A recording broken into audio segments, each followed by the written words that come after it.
ایک ایسا سوال جس کا جواب 1400 سال پہلے بھی لوگ ڈھونڈ رہے تھے اور آج بھی اس سوال کا جواب ڈھونڈ رہے ہیں۔ مکہ کی گلیوں میں ایک بحث چھڑی ہوئی تھی۔ کوئی کہتا تھا کہ ہم مرنے کے بعد زندہ نہیں ہو سکتے، یہ ناممکن ہے، تو کوئی کہتا تھا کہ ہم مرنے کے بعد ضرور زندہ ہوں گے۔ اور جب یہ بحث پورے شہر میں پھیل گئی تو اللہ تبارک و تعالیٰ نے اس سوال کا جواب دیا اور ایک پوری سورت اتار دی صرف اس سوال کا جواب دینے کے لیے۔ عَمَّ يَتَسَاءَلُونَ۔ السلام علیکم دوستو، میرا نام ہے عظیم اور آج سے یہ خاص سفر شروع ہو چکا ہے۔ ہم جانیں گے قرآن شریف کی ہر سورہ کا وہ منظر جس سے کسی کا بھی دل کانپ اٹھے گا، کیونکہ اس سیریز میں ہم سمجھیں گے کہ قرآن شریف کی ہر ایک سورہ کس وجہ سے اور کس موقع پر اتاری گئی۔ دوستو بنا دیری کے ویڈیو کو شروع کرتے ہیں اور جانتے ہیں سورہ النبا کے بارے میں۔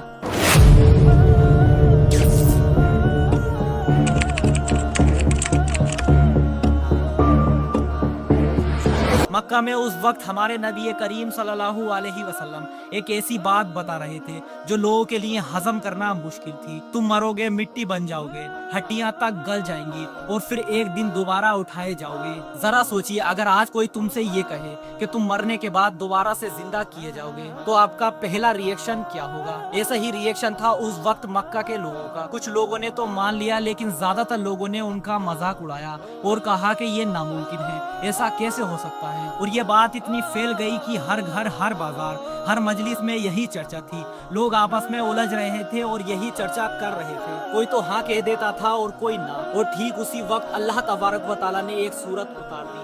عَمَّ يَتَسَاءَلُونَ عَنِ النَّبَإِ الْعَظِيمِ۔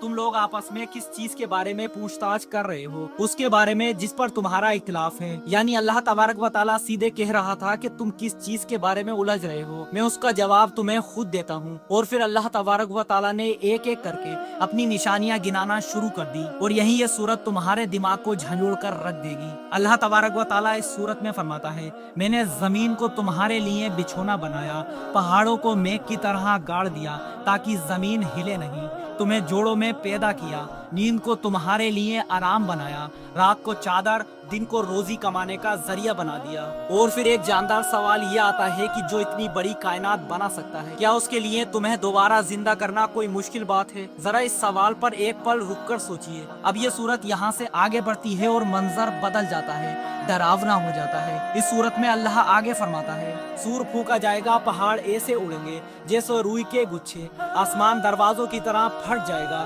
جہنم کافروں کے لیے گھات لگائے ہوئے بیٹھی ہوگی، سالوں سال کی سزا ہوگی۔ لیکن جو لوگ اللہ سے ڈرتے تھے، نیک تھے، ان کے لیے ہوں گے ہرے بھرے باغ اور وہ نعمتیں جو کسی انسان نے سوچی بھی نہیں ہوں گی۔ اور اب وہ لائن جس کے بارے میں نے تمہیں شروع میں بتایا تھا، قرآن شریف کی اس سورت کے بالکل آخر میں کافر اس دن ایک جملہ بولیں گے، کاش میں مٹی ہی رہ جاتا۔ ایک پل کے لیے سوچئے اور محسوس کیجئے، ایک انسان جسے اللہ نے زندگی دی، عقل دی، موقع اور وہ سب کچھ دیا، وہ اس دن چاہے گا اور کہے گا کہ کاش میں انسان ہی نہیں ہوتا، میں مٹی ہی رہ جاتا۔ دوستو آپ نے یہ جو سنا اور میں نے بولا، یہ سب لی گئی ہے امام ابن کثیر کی مشہور کتاب تفسیر ابن کثیر سے۔ سورت کے آغاز کے تفسیر میں اس بحث کا ذکر موجود ہے، اس لیے یہ کوئی سنی سنائی بات نہیں بلکہ مانے ہوئے عالموں کی تحقیق ہے۔ تو دوستو اس سورت کا سبق بالکل ہی صاف ہے، قیامت پر شک کرنے سے پہلے اپنے ارد گرد نظر گھمائیے، یہ زمین، یہ آسمان، یہ پہاڑ آپ کی اپنی پیدائش، اور یہ سب چیخ چیخ کر کہہ رہے ہیں کہ جس نے یہ سارا جہان بنایا، اس کے لیے تمہیں زندہ کرنا کوئی مشکل کام نہیں، اور وہ کاش میں مٹی ہوتا۔